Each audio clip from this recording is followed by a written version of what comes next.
Mesdames et messieurs, nous c'est Actu Plus 243.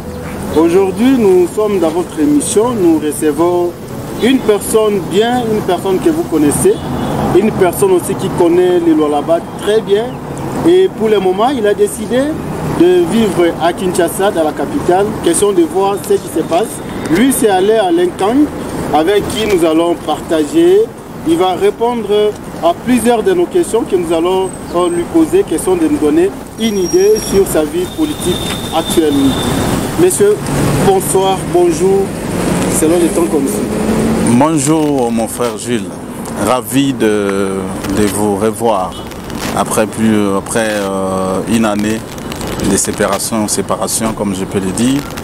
Donc c'est un plaisir pour moi d'être invité dans ces grands plateaux, en fait, dans cette grande émission. Alors, Président Alain, vous vivez à Kinshasa pour le moment. Ça fait plus d'une année que vous vivez à Kinshasa. Comment la vie politique à Kinshasa, comment vous avez trouvé la vie de Kinshasa? Bon, en fait, Kinshasa, c'est la capitale de la RDC. Ça, il faut d'abord reconnaître. Politiquement, c'est une grande forêt. Il faut avoir des nerfs solides pour y résister. Et par là, je peux donner d'un coup raison, n'est-ce pas, à notre camarade Joseph Kabila, qui s'est adressé à la notabilité katangaise en 2015, je crois. Il a dit, quand je viens au Katanga, c'est pour me reposer. Voir ma pauvre mère qui est dans le quartier Motoji ici. Et la politique, c'est à Kinshasa. Donc, je crois que ceux qui suivent les médias ont la bonne lecture par rapport à ce que nous faisons au niveau national, c'est-à-dire des juges. Bon, mesdames et messieurs, je crois que vous comprenez que nous sommes à plein Kolwezi. Nous avons décidé de vous présenter cette émission en plein air, question de vous donner une idée sur la vie de Kolwezi. Vous êtes à Kinshasa, vous êtes à Goma, vous êtes à France, vous nous suivez. C'est justement une idée que nous vous donnons de notre très chère province du Lualaba. Alors, Président, à Kinshasa, qu'est-ce que vous faites concrètement? Non, à Kinshasa, nous sommes partis comme présidentielle. Okay. Gilles, je sais que tu es parmi les journalistes qui travaillent bien ici au Lualaba. Je les connais. Vous nous avez vu naître ici comme politique. Et nous avons créé ici la structure appelée à l'époque AJICA, Association des jeunes capilistes, ici au Lualaba, à Kolwezi précisément. Et en son temps, j'étais président fédéral d'un parti politique. Alors, ensuite, membre du bureau, membre de la coordination provinciale de la majorité présidentielle. On a eu à prester depuis que le gouverneur était là en 2015 jusqu'en 2018 et que nous partions à Kinshasa. Et d'un coup, à Kinshasa, nous avons été acceptés par le travail, n'est-ce pas? Par le travail, nous avons été acceptés par le bureau politique de la majorité présidentielle. À l'époque, le président Obéminako était le secrétaire général de la majorité. Nous avons été acceptés comme communicateurs de la majorité présidentielle. Néanmoins, la structure existait toujours aussi. Okay. Et puis ensuite, quand nous quittions, maintenant, on quitte de majorité présidentielle vers l'FCC. Et après cet événement historique, c'est-à-dire la passation civilisée du pouvoir au sommet de l'État entre le président élu sortant, Joseph Kabila, et puis le président élu entrant, Félix Antoine Tshisekedi. Alors d'un coup, nous sommes là sous la houlette du coordonnateur national du FCC, le professeur Némi Milania, comme communicateur du FCC. Et nous avons presté, nous avons avancé en tant que jeune acteur politique au niveau de Kinshasa, c'est une grande ville. Au niveau du parti du peuple pour la reconstruction et la démocratie, les PPRD, nous avons été, n'est-ce pas, approchés par les secrétaires permanents du PPRD, les camarades Ramazani Chadari, et par notre travail, comme l'un des communicateurs du PPRD. Voilà un peu ce que nous faisons, ce que nous sommes aujourd'hui. Et nous sommes dit qu'en fait, des passages à Kolwezi, visiter une grande famille qui est ici, n'empêche que nous puissions répondre à votre invitation. Voilà. Alors, Président, vous avez créé cette structure ou ce regroupement des jeunes kabylistes. Vous êtes de la majorité présidentielle, vous êtes du PPRD, c'est-à-dire que vous êtes de la famille plus proche politique de Joseph Kabila. Comment faire la différence? C'est parce qu'il n'y a pas beaucoup de jours, nous avons vu l'FCC venir installer d'autres jeunes ici, comme les jeunes kabylistes. Quelle est la différence entre vous et ces jeunes-là, toujours du FCC? Ok, merci. C'est une question tellement pertinente parce que beaucoup de gens me posent des questions comme ça sur les réseaux sociaux. Écoutez, tout kabyliste dans une famille politique, tout celui qui parle de kabylisme, c'est les nôtres. Ça, c'est d'abord dans l'ensemble. Et nous sommes membres d'un parti politique. La première force politique de la RDC, qui est le PPRD. Nous sommes de la famille politique de Joseph Kabila, n'est-ce pas? Qui est l'autorité morale du FCC. Et nous sommes nés kabylistes, comme vous le savez, et dans le kabylisme, c'est la discipline. Néanmoins, chaque enfant peut avoir sa vision. Mais autour de Joseph Kabila, c'est une grande personnalité aujourd'hui, n'est-ce pas? Partant de ses actions politiques, sociales en faveur de la population. Alors, nous, vous connaissez ce qui concerne notre structure. À l'époque, nous avons initié ici, je suis l'initiateur principal de l'association des jeunes kabylistes à Kolwezi, au Lualaba. Et nous étions avec certaines personnes, les camarades des différents partis politiques. Nous avons créé cette structure ici.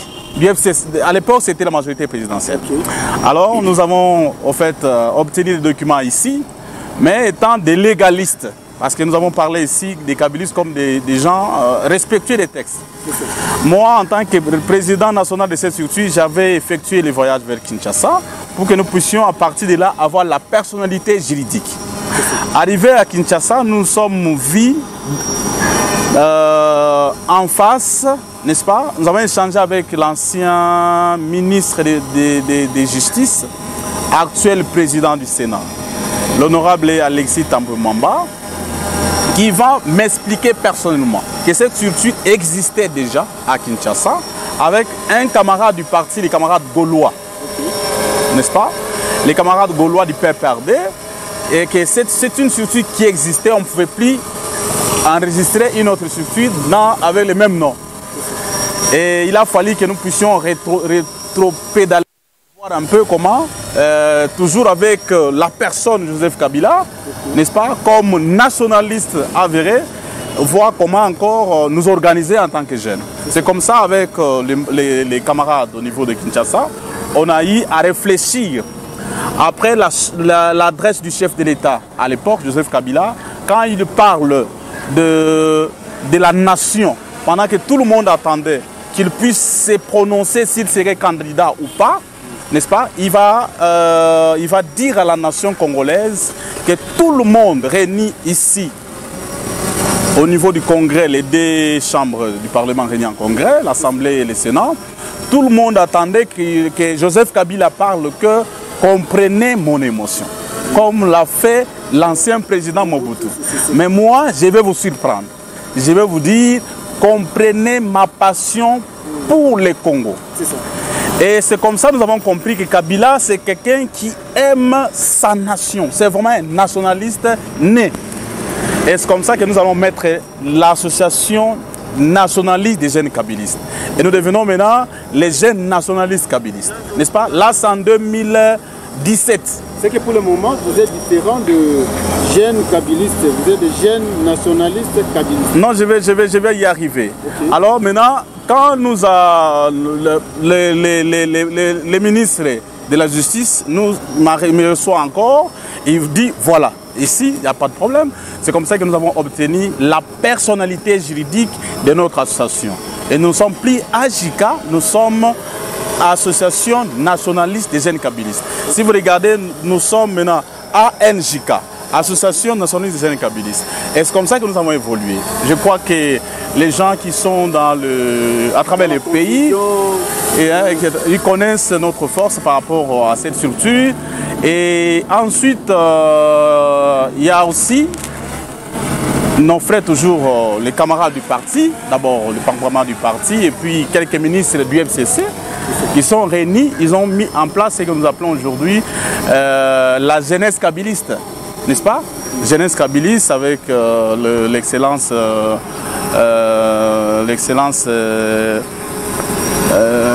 Papi Pungu, n'est-ce pas? Luamba, qui est camarade du parti PPRD et tout ça.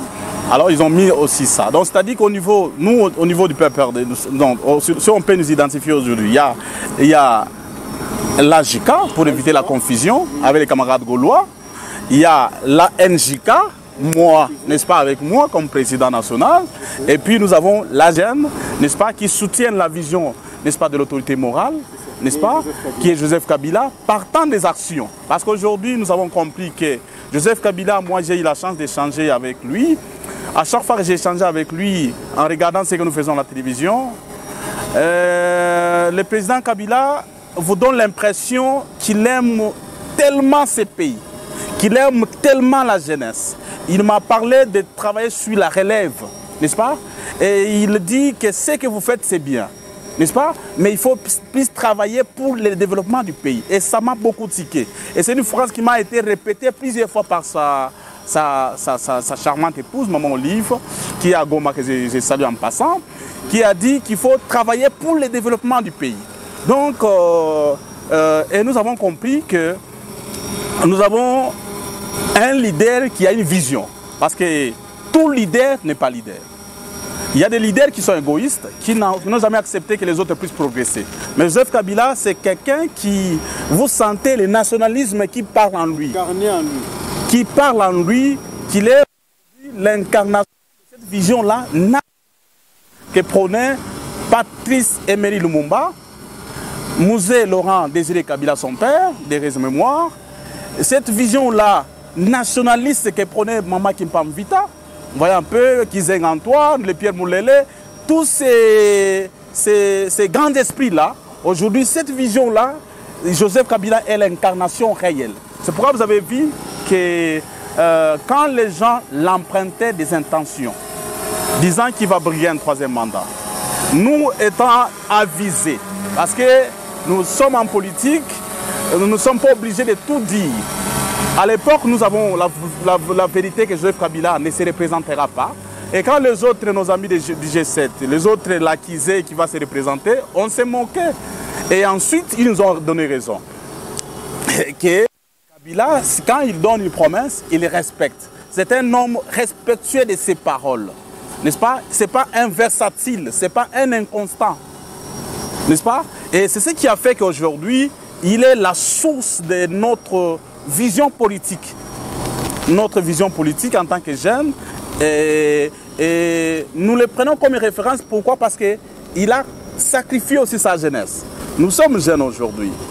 Il a sacrifié sa jeunesse pour ce pays, pour servir sa nation. Et aujourd'hui, vous le sentez qu'il est un homme ouvert, n'est-ce pas? Joseph Kabila n'est pas du tout un leader enfermé, n'est-ce pas? Mais c'est quelqu'un qui travaille pour, n'est-ce pas, l'épanouissement de la jeunesse. Et nous, en tant que jeunes leaders aujourd'hui, nous avons le plaisir de s'identifier en lui. Okay. N'est-ce pas? Et aujourd'hui, d'abord, la fierté, c'est quoi pour nous? Parce qu'en son temps, vos collègues journalistes, ici au Lualaba, à Kolwezi, ils nous posaient des questions que nous avons formées aujourd'hui de cette structure-là autour de Joseph Kabila parce qu'il était président de la République. Et nous disait que le jour que Kabila quitte le pouvoir, ça va disparaître. Et cette structure va disparaître. Mais nous avons été, n'est-ce pas, plus déterminés par rapport à la vision, que nous n'étions pas là juste pour chercher l'intérêt à la va-vite. Nous étions là juste pour dire à la nation et qu'on peut servir le pays autrement. N'est-ce pas? Que c'est pas seulement faire la politique dialogiste, n'est-ce pas, ou chanter à la gloire de son maître, mais faire la politique à travers, vous êtes identifié par Joseph Kabila, mais inscrit dans la durée. N'est-ce pas? Parce que c'est cette nation ici qui est la nôtre et nous avons l'intérêt de pouvoir travailler pour ça. Aujourd'hui, Joseph Kabila est parti, les gens me voient à la télévision, n'est-ce pas? Rassurez-vous que c'est pas plus de 3 chaînes par semaine que nous sommes invités. Et même quand vous vous déplacez comme ça, vous avez des appels de partout. Et c'est tous les journalistes et tous les médias qui ont aujourd'hui les plaisirs d'inviter Alain Alengue. Donc, c'est par rapport à cette vision-là, la détermination dans ce qu'on fait. Ce n'est pas d'être chercher à se faire récompenser vite, n'est-ce pas? Toi, tu sais très bien, je n'ai jamais été dans un cabinet politique de qui que ce soit. Ici au Lualaba, à Kinshasa non plus. Et ce n'est même pas ça notre vision. Mais nous voyons à travers les pays Joseph Kabila qui est venu réellement nous prêcher le véritable amour de sa nation. On ne sert pas les pays seulement à travers une institution donnée, mais on peut servir aussi les pays par ses talents, n'est-ce pas, partout où on est. Et c'est ce que nous sommes en train de faire aux côtés de Joseph Kabila. Alors, mesdames et messieurs, vous avez suivi, si je comprends, le président en l'air, c'est que alors, il y a les divers regroupements justement qui sont autour de Joseph Kabila, mais qui travaillent dans l'unité justement pour accompagner la vision de Joseph Kabila. C'est qu'il n'y a pas la confusion, où il n'y a pas un combat pour dire que celui-ci veut créer son parti pour pouvoir Kabila qu'il aime, mais quand même vous travaillez pour accompagner la vision. Non, écoutez mon frère, c'est une précision de taille. Parce que tous ces gens que vous identifiez ici, n'est-ce pas, ceux qui ont créé la jeunesse kabiliste. Quand vous regardez l'excellence Papi Mpongo, vous regardez Agema Tembo, les autres, il y a ceux qui sont dans cette structure. Vous regardez Alain Kangui, vous regardez Alain Kangui avec Jeunes Nationalistes Kabilistes. Vous avez Gaulois avec Ajika. Donc ce ne sont pas des nouvelles figures. Et les jeunes sont venus soutenir les bras de Moïse et ils ont victoire en victoire. C'est comme ça nous jeunes du PPRD, nous avons Kabila, Joseph, il a une grande vision pour le pays. On ne peut pas les laisser comme ça. Si vous regardez un peu tout ce qui se passe dans le pays, la cible des impôts, c'est la même chose comme vous avez vu avec Patrice Emery Lumumba, comme nous avons vu avec son père Laurent Désiré Kabila, comme vite à Kimbangu. Aujourd'hui, nous ayons compris les impérialistes, n'est-ce pas,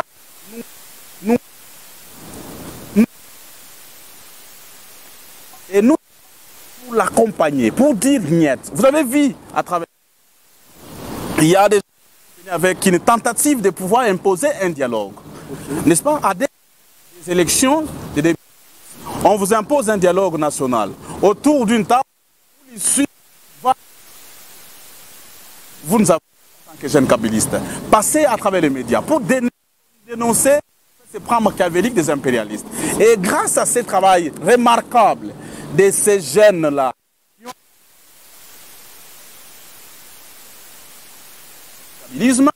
aujourd'hui, et la personnalité, n'est-ce pas, qui prenait des réformes, et l'université qui annonçait pour appeler les gens et dire que les gens devraient se mettre autour d'une table, oubliant la question, c'est une question.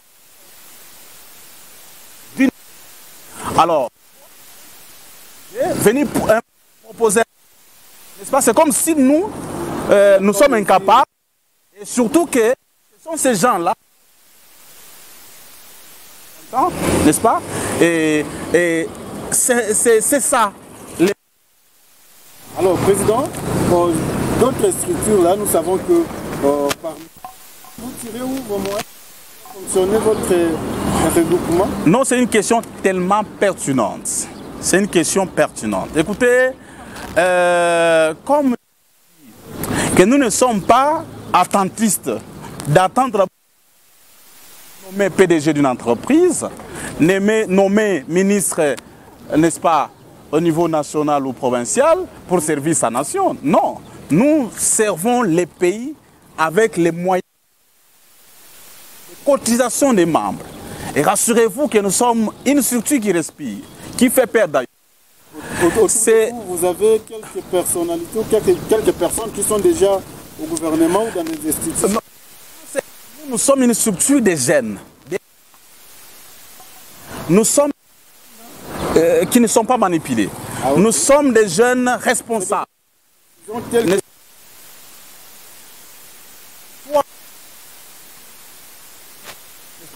Qu'on soit politique, nous connaissons ce qui se passe à travers. Nous voulons nous inscrire dans la logique de servir la nation avec sa conscience, pas par une motivation pécuniaire, par une motivation d'une récompense quelconque. Non, nous voulons quand même montrer à Joseph Kabila que nous t'aimons, peu importe ce que nous sommes. Nous n'attendons pas qu'on soit qu'on soit en fait quelque part. Non, ça c'est pas notre vision. C'est pas notre vision, comme nous l'avons dit l'autre fois, que Kabila au pouvoir ou non, nous sommes derrière lui. Jusqu'aujourd'hui, nous sommes là, derrière lui, en train de parler de kabylisme. Et c'est la même chose, qu'on soit dans les institutions ou non, nous sommes derrière Joseph Kabila pour la nation. Alors, au Président, nous avons compris. Mesdames et messieurs, nous abordons notre deuxième sujet.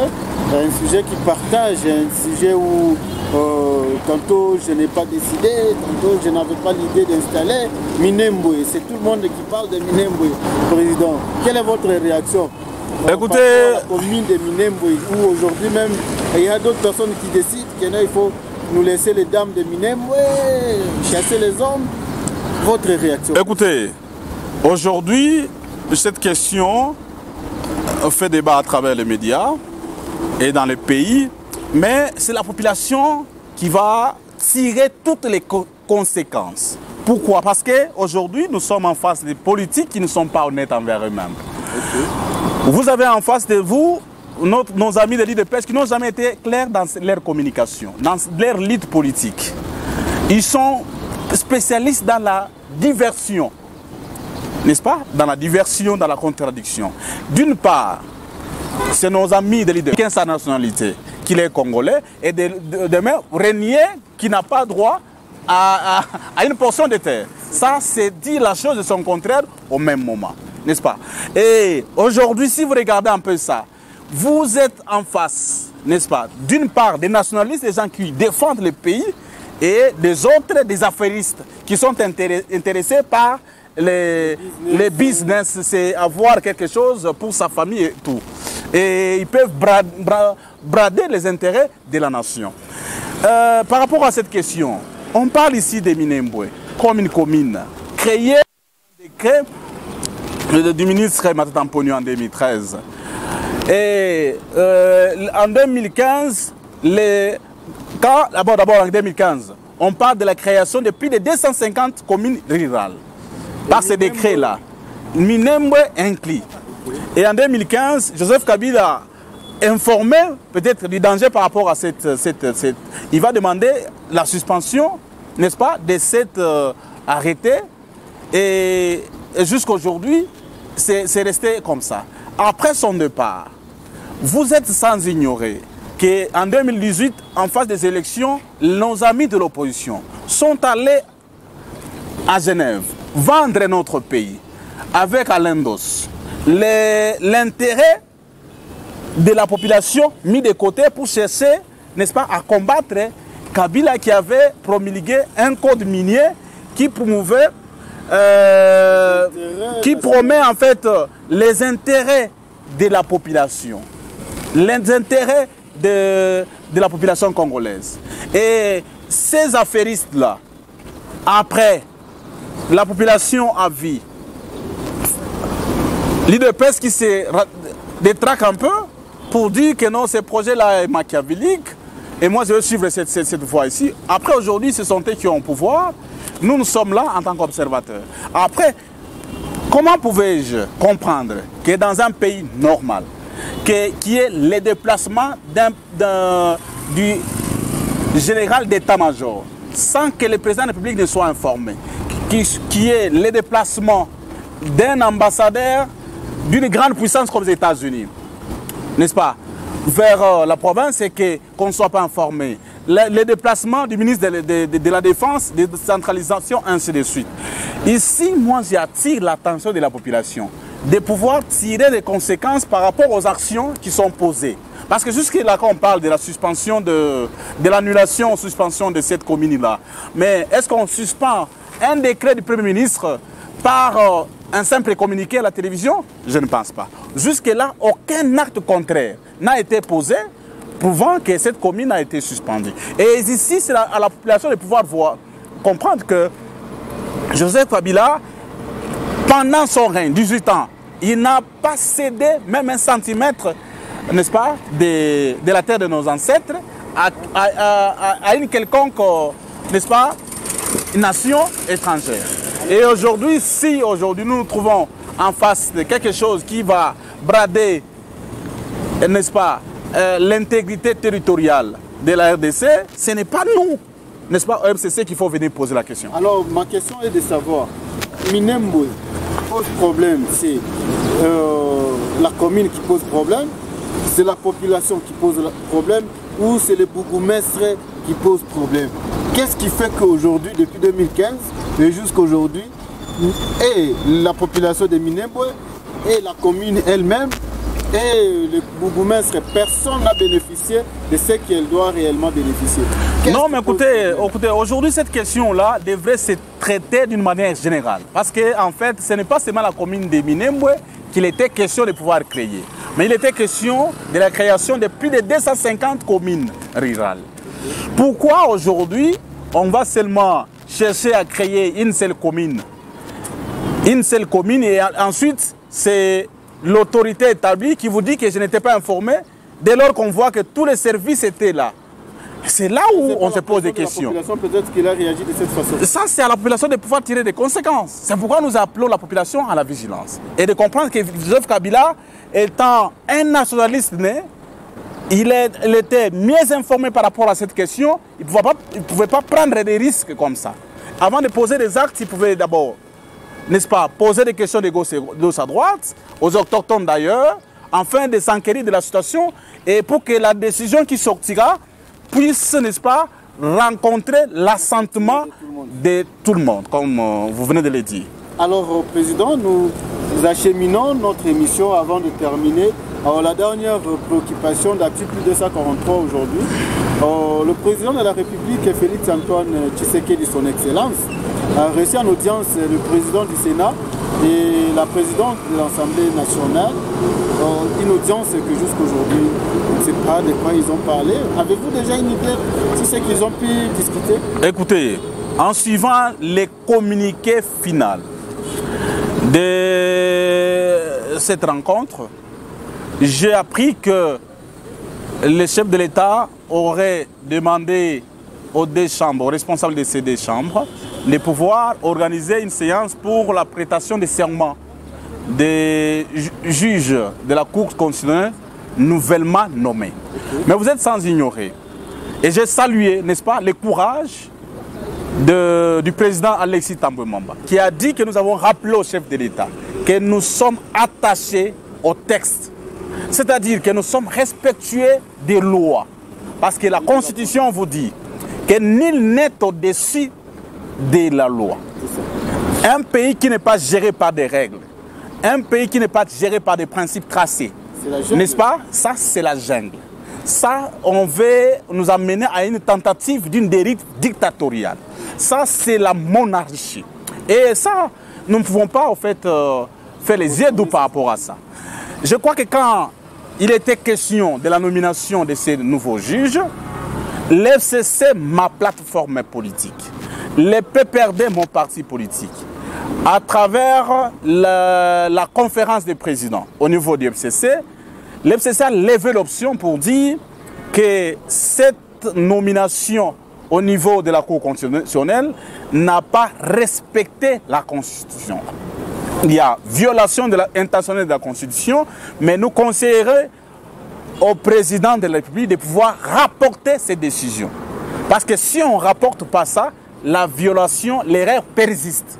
Et vous allez voir que, comme la Constitution dit en son article 64, alinéa 2, que tout Congolais est libre, n'est-ce pas, de faire échec à un groupe de gens ou à un individu qui veut gérer le pays en violation des lois. Vous comprenez? Et vous avez vu par là que notre ami Fayulu de la Mouka va dénoncer cette violation de la Constitution. On l'a attribué l'étiquette kabiliste gratuitement. C'est pour dire que devant les évidences, on s'était, ça ne discute pas. Au lieu d'aller tergiverser de gauche à droite, je crois que nos amis de l'IDPS qui sont aujourd'hui au pouvoir ont le devoir de pouvoir, n'est-ce pas, prouver à la population qu'ils sont réellement des démocrates et respectueux des textes. Fayulu ne fait-il pas ce que tout le monde dit, on dit à la rue que l'ennemi de mon ennemi c'est mon ami, du genre où les gens pensent que l'FCC en réalité c'est l'ennemi direct du cash. Alors Fayulu va décider d'être à vos côtés, je sais, pour vous soutenir, pour apporter de la force. Non, pas du tout, pas du tout, pas du tout. Pourquoi? Parce que en fait, aujourd'hui tu as vu, quand vous regardez un peu la chemise que je porte là, il y a la photo de Joseph Kabila et de l'autre côté ANJK, et vous allez voir, j'ai écrit les patriarches. Le patriarche Joseph Kabila, nous l'avons surnommé ainsi après l'observation. On a compris qu'il est réellement le patriarche de la République. Pourquoi? Parce qu'aujourd'hui, pour émerger politiquement, il faut citer le nom de Joseph Kabila. Aujourd'hui, pour que tu sois connu sur les sièges politiques, il faut parler de Joseph Kabila. Et d'un coup, nous avons compris. Parler en bien ou en mal, c'est autour d'un individu. Et nous comprenons que cette personnalité-là, elle est à protéger. C'est pourquoi nous avons surnommé ce nom-là des patriarches. Aujourd'hui, pour justifier... Du jardin, du mal et des biens, c'est... Pas forcément. Il y a des gens qui, pour vous parlez en bien de lui pour faire la politique. Et il y a des gens là, ses adversaires qui parlent en mal de lui pour faire la politique. Écoutez, la liberté... On a 30 secondes pour finir. Écoutez, c'est ça que nous avons compris. Oui. Que c'est la personne est incontournable. Politiquement en RDC, aujourd'hui, on ne peut pas faire la politique sans parler de Kabila. Okay. Pour Fayulu, chaque chose qui ne marche pas au niveau du cash, au lieu de parler de Félix Tshisekedi, d'un coup, il va pointer, c'est Kabila. N'est-ce pas? Pour nos amis de cash, si vous voyez que les choses marchent, à ce moment-là, vous le verrez à travers les médias, béton, béton, béton. Mais une fois qu'ils voient qu'ils sont face à l'échec, en management, moi j'ai appris ce qu'on dit, l'échec ne se justifie pas. Mais vous allez voir, nos amis du cash vont dire que si les choses ne marchent pas, c'est pas que c'est Kabila qui bloque, c'est l'FCC. Et de là, nous comprenons que Kabila est incontournable. N'est-ce pas? Et nous n'avons rien à voir avec ce que Fayulu nous dit, mais devant les évidences, tout le monde parle que la même chose. Lorsque vous voyez qu'on nomme les gens de la Cour, au niveau de la Cour constitutionnelle, il y a le principe de représentativité nationale. N'est-ce pas? N'est-ce pas que dans ces cours-là, il n'y a que 9 juges. On ne peut pas les trouver, n'est-ce pas, les gens de 4 ou 3 personnes d'un même espace linguistique. Ça, c'est une violation de la Constitution. Si vous regardez dans cette nomination, le Premier ministre n'a pas été consulté. N'est-ce pas? Vous verrez en France, Macron qui va nommer les gens au niveau de la Cour constitutionnelle et que son Premier ministre n'est pas consulté pendant que c'est lui qui est redevable au niveau de l'Assemblée nationale. Parce que le chef de l'État n'est pas redevable au niveau de l'Assemblée nationale. Là, il y a violation, ça ne demande pas qu'on fasse des études là-dessus, qu'on soit spécialiste, constitutionnaliste pour dire qu'il y a violation de la Constitution. Les deux juges d'ailleurs, qu'il est question aujourd'hui, n'ont pas été consultés. On va les faire quitter, d'abord, au niveau de la Cour constitutionnelle, c'est les sommets.